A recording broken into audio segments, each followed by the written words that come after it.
Hello, everyone, and welcome back to the All Four Downs podcast. I'm your host, Obi1. And of course, I have my co host ready and fired up. Probably a little bit disappointed that he get the true undefeated record this weekend. There's no other than to be. Put an Oh, asterisk to that one. Put an asterisk on that one. yeah, it's undefeated, but like you said, it's not the true undefeated. Yeah, it's It's crazy. all right, man. It's all right. You know what? You're forgiven, man. You're Packers, forgiven. Packers, damn Yeah. Packers. Ah. Well, who would have known that a game like that, the Packers and the Cowboys would end up in a tie? I mean, that's Yeah, unheard of, man. Especially the rivalry between those two teams and with Jerry Jones. Oh, man. I got gripes after that. I think they should really look into changing up the overtime rules. You know what I'm saying? I don't think there should be any ties in the NFL. They don't do it in college. They need to change. No, no, that's right. Because in college, it's so better. Like, you got it's not even clocked, right? You got one possession and you handle your business. And Yeah, then after, if it's still a tie, then you force them to do 2 point conversions. And then you just go and do it over and over again. And that's how you should have a winner. yeah. I think, in my opinion, they should take away the field goal and Absolutely. make them go for the 2 point conversion. And instead of like college, they start at the 2025. Maybe with Mhm. the NFL, back them up a little bit. Go 35-40. You know what I'm saying? Make them work for it. Listen, if that's the case, let's say time round because I think was 10 minutes for Yeah, the overtime rule. yeah, Okay, well you're not playing that extra 5 minutes that they normally do, right? So right, why don't you just after if there's still a tie, then do 2 point conversions? There's right. nothing wrong with that. The But to college have does it. a tie, yeah, college does it I all the think time. Matter of on fact, the third immediately. overtime, they automatically Right. go The for two first one points. is with the kick. The second time is 2 point conversion. Right, The third time is just straight up 2 point conversions. So like you still got right. full possessions on the first two They should do that. overtimes, but then the third overtime and more, you start at the 2 yard line. So that's what they should do. Or maybe they don't want to do it because then the Eagles have that tush push or something, you know. Oh, well, instead of the two, push it back. Maybe at the 5 or 10 or something like that, and go for the 2 point Yeah, conversion. Yeah. whatever, man. Like, yeah, I'm just so bummed out with this ties and stuff like that. Like let's bring it to the present, right? Shall we? Yeah. Hmm. Absolutely. But listen, we got a lot of things to cover. Not a lot, but we'll go through each standing, and then we're gonna make our picks, and we'll see. And it's interesting to see how everything's developed going through week 5 of the NFL, and already 1 month in, and man, there's so much injuries going God, on. And I gotta lots. tell you, man, it's like those teams that have a short week are very precaution, especially the San Francisco 49ers. They don't have Brock Purdy playing today. So there's this that he's just one of many, many that are injured. They're not playing this week. So you got be careful how you pick. I know the spread today was 8.5 in favor of the Rams. I mean, a lot of people say that's a lot, but when you don't have Purdy and a couple of stars in your offense, you got Mac Jones starting. I don't Hmm. know, man. It's just suspect. But hey, NFL Week 5 picks is here, and we'll start with first down with the standings. Buffalo Bills running away in the AFC East. They're 4-0. Patriots 2-2. Dolphins 1-3, and the Jets still winless already. So, Hector, your take: Bills automatic? Yeah, I think Bills is automatic with that division. I won't be surprised by week 10 they clinch this division. Just seriously. All right. Go ahead for AFC North. The surprising Steelers with Aaron Rodgers 3-1. Bengals are 2-2. Ravens and Browns are tied at 1-3. Uh your take on the AFC North. It's an asterisk mark. You got to put that on there. Look, with Burrow hurt, Lamar hurt, Cleveland going with a rookie quarterback. Pittsburgh's the only team that somewhat is stable with a quarterback. But then that team still has a lot of questions, a lot of holes. But to me, Pittsburgh is the more stabilized team here in this division. So I think Steelers will win this division. I think somebody's going to keep it close. But I think at the end of the day, Steelers are going to wind up winning this division the way the injuries are going. In the NFC South, the Colts and the Jaguars are tied 3-1. Surprisingly, that the Houston Texans are starting their season at 1-3, and it's no Yeah, surprise that the Titans are 0-4. and that trend can keep on going too. I think with Tennessee, um, yeah, Indianapolis to me, I think is starting strong, but I don't think this is going to be a runaway division. Jacksonville may be a little shaky, but I think they can make this a competitive division. And I think Right? Houston will make a comeback. I think Houston could try to make a comeback. Look, I'd like that Daniel Jones is getting what he deserves because he couldn't do it Hmm. with the New York Giants, and he has help because the Colts do have a run game.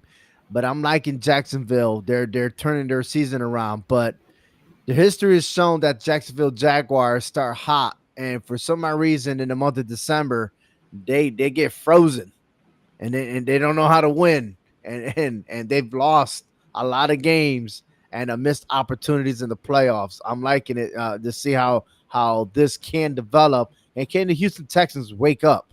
Moving on to second down to the NFC, we got the Philadelphia Eagles leading the East with 4-0. Washington Commanders 2-2. The Dallas Cowboys finishing in a tie. They're 1-2-1. And the New York Giants finally got their first victory with their new starting quarterback, the rookie Jackson Dart. Yeah, this is a two-team race. Washington's going to make it competitive, maybe going down the stretch because we've seen in the past Philadelphia is not consistent. They can start hot, they just start slumping, and they'll give Washington wiggle room to make it this a race. Okay. Moving on to the NFC North, which is, I'm liking this North. I've called it before that the NFC North is the hardest division and the strongest division. The Lions 3-1, Packers 2-1-1, Minnesota 2-2, tied with the Bears. I still like Green Bay in this division. I know they've kind of had a little slump in the last two games, but I still think they're just more stable, more stronger team in this division. Detroit to me is on a downfall. To me, I know they're 3-1, but I think this is going to start declining here. Green Bay will start picking up the pace here in a couple of weeks and run away with this division. I'm That tie, surprised. that tie is going to probably come back and help. It could help them. It could hurt them or Probably help them. so. But for the Lions, I'm just surprised that they are 3-1, knowing that they lost both their offensive defensive coordinator, yet they still are able to win games. And then the NFC South, the Tampa Bay Buccaneers once again leading the way in that division 3-1. Atlanta 2-2, Carolina 1-3, and the Saints are they ain't winning. They That's all ain't I'm marching. saying. All them No, they're Saints, not they marching. ain't marching by. The Tampa Bay, I think again they're a more structured team in this division. They got a solid quarterback. So they're playing tough teams right now, but that's not going to justify. That's not going to, you know, justify who they really are going forward in the South. The Buccaneers are going to wind up winning the South, I think.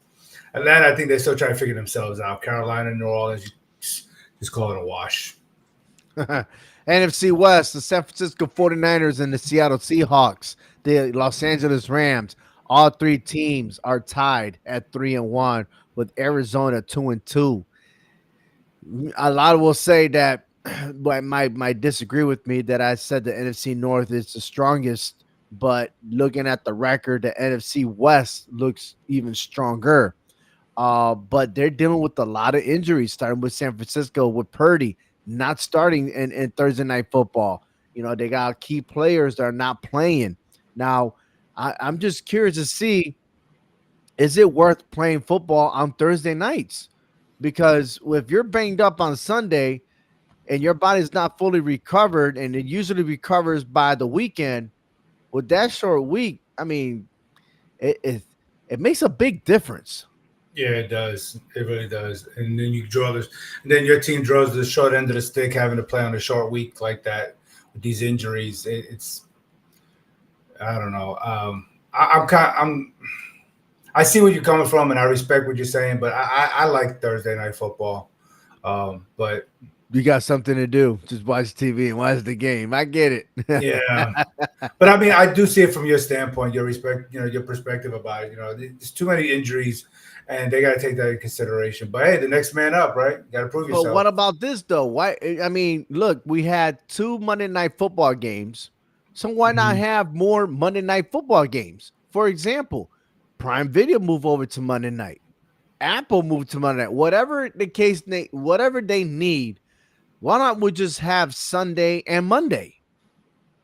And then when the college season is over, while they getting ready for the bowl games, you already got Fridays and Saturdays to put in there.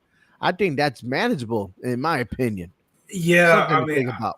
yeah, you're right. It's something to think about. But then I'm looking at it from the aspect of sports entertainment, with the WWE now being part of ESPN, and, how does that structure their time slots if you're going to put two Monday night games every week? And everything, I know everything costs money. Everything is about money, and they're moving time slots on different things or programs so everybody can get different views. It's just, I don't know. It's a way above our pay grade. So Well, we as fans, we're gonna watch these games anyway, make anyway, predictions, start betting, and everything else, and that's also hmm gonna lead us to third down because these games, it was a hard top six for me, and I'm sure it was for you. But yeah, I'm gonna start off with my list first, and whatever you match with. We both are picking tonight's game, the 49ers and the Rams. They're at LA. 49ers banged up, starting with Mac Jones for that team, and the Rams defense is just awesome. And that one loss that they have, I wish that it didn't happen with the Eagles, but it is what it is. However, with the 49ers 2-0, do very well in LA, by the way, hmm but I just don't think this is their time. The Rams will take it and defeat the 49ers. You have the same pick as I do. yeah. I got the same pick. I mean, look, right now the records are deceiving because of what we talked about, the injuries. The injury bug is going around, and I want to believe that the 49ers are going to still try to make this a competitive game because these teams know each other, and the Niners know what's at stake here early in the season. To try to get that head-to-head matchup advantage. But I just think the Rams is just going to be too much right now. So Matthew Stafford, at the helms there, and he's got the weapons. I think the Rams will take this game at home. All right, the Buccaneers and the Seahawks in Seattle. Listen, I was really leaning to the Bucks for a little bit, but then I had to do some more extended research. And the reason why I pick in Seattle is that Baker Mayfield, the quarterback of the Buccaneers, doesn't play well against Seattle. As a matter of fact, he's thrown a lot of interceptions, especially the last two times. The last time he played the Seahawks, he was a Ram, and then before that, he was a Brown. So you can see the gaps in between. Being in Seattle, the 12th man team or the 12th team, or was it the 12th man? Yeah, The the 12th 12th man. man, Yeah. right? Um, if Baker Mayfield does not protect this ball, you might as well just hand it over to the Seahawks. Yet a lot of people talk about the Seahawks like the way they play, they still haven't found their identity. So I'm just Hmm. scratching my head. But look at their record; they're 3-1. So with both teams 3-1, Seahawks I just put a check mark next to the Seahawks, and let's see what happens from there. Yeah, I like the way the Seahawks defense has been playing so far early this year, and when you get that home game like this, it's going to be tough to take Seattle down. I mean, Buccaneers, they think they just draw the short end of the straw, playing Philadelphia last week, and now Seattle. But yeah, I think Seattle's going to win this game. All right, I got the Vikings and the Browns. hmm Vikings, even though they have not traveled back to the United States, the Vikings stuck around, and now they are the visiting team against the Cleveland Browns, who are 1-3. The Browns are starting a new quarterback, the rookie Dylan Gabriel, which, by the way, I feel like I'm not liking that decision, and I understand that Flacco has to go, but Shador Sanders to me is a better quarterback than Dylan Gabriel. If you've seen hmm him how he played, um, even when he first started with his father Deion Sanders, and then moving to Colorado and then play. Listen, he's had a lot of growth. and there's talent in the Browns, and I think it's fitted for Sanders. But Dylan Gabriel, again, I'm not no. Hey, he got some talent. Don't get me wrong, but I'd rather have a more mobile quarterback, and I feel like being a dual threat is more. It's beneficial for the Cleveland Browns, but they're not going that route. Let's see how it goes Sunday morning, and then the Texans and the Ravens. You and I split on this game. I got the Texans because the Ravens may be without Lamar Jackson, but you have another vision for this game. Why is that you Well, picked the Ravens? I just, I just think, with them being at home, I know the Ravens come off that tough loss to Kansas City. You know, you just can't. I just don't see. Can't. I don't see the Ravens just starting to just fall apart like this. I mean, Harbaugh got something up his sleeve, and they're better than what they are right now. I mean, this is not the team that we know. Um, I think they will improve to 2-3 after this week is over. I think Texans just coming off a big high, with that big shutout last week. This is not a Tennessee Titan team that they're playing. This is not that. This Raven team is a much better team, and I think they can regroup and refocus on what they have to do here to win this game. So I'm taking the Baltimore Ravens on this one. All right, the Chiefs versus the Jaguars. This is a Sunday night game. No, I'm sorry. This is a Monday night game. Monday My night bad. I'm game, yeah. sorry. Monday night game. Chiefs. We both got the Chiefs on that one. And then the Patriots and the Bills. Very special to me that I am taking the under. I'm 49 and a half. I do believe this is going to be more defensive game, more strategic. And it's usually like that between the Patriots and the Bills. This is a Sunday night game. And I listen. It is almost like if Bill Belichick is still the head coach of the Patriots. I know he's not, but it's just something about these two teams in Buffalo that they don't want to put up points. But when they get to New England, it's totally the opposite. So give me the under 49 and a half in this game. Mhm. And then we're moving on to the Broncos and the Eagles. And you chose the Broncos there, Hector. This is Surprising. yeah, this is going to be my upset of the week. I call this my upset of the week. Look, Denver is playing better than what their record is showing them, dude. And looking at the Eagles so far this year, they're not impressive. They're winning, and that is good, but they're not a four-quarter team. They only play either the first half or the second half, and that's where they make their money's coming in at. Okay, they are vulnerable. They win. Their four wins are one-score games. It could have gone either way. Okay, the Broncos, two tough losses. They should have won both those games. We should be talking about a 4-0 Bronco team against a 4-0 Eagle team. I think that's how good this Bronco team is. And I know you've always been high on Bo Nix. I like the way Bo Nix is playing football this year. This 2-2 record does not define who they really are. They are better than what their record shows. I'm taking the Broncos to pull the upset in Philadelphia. Give me the Broncos. All right. Also, last year pick Commanders versus the Chargers. Yeah, I think this is a bounce back game for the Chargers. It was disappointing that they lost to our Giants, but if Jaden Daniels don't play in this game for the Commanders, then it's a wrap. Justin Herbert. It's expected. It is expected for him. They announced that he is returning this week. Well, we'll see how well he's going to do and come in his comeback here. I know the Chargers are out without Joe Alt, and that may be something that may affect them. But I think this is a bounce back game at home for the Chargers. So give me the Chargers over the Commanders. And the Commanders' wide receiver McLaurin is ruled out versus the Chargers, a weapon that they really, really need here. So you might be in luck. The Chargers may take this game. All right. All right, moving on to fourth down, and it is the final whistle. And hey, it's another week of the NFL. And sooner or later, we're going to start seeing some teams that are contenders. We're going to start seeing some average teams that, hey, maybe they don't have enough in the tank to hang with the big boys. But we're going to see now. This is where we get to see the real action, the real teams, and there's no excuse after that. We just look at the end of everything. We just hope that these players are stay healthy. Hopefully that Hill from the Miami Dolphins is recovered.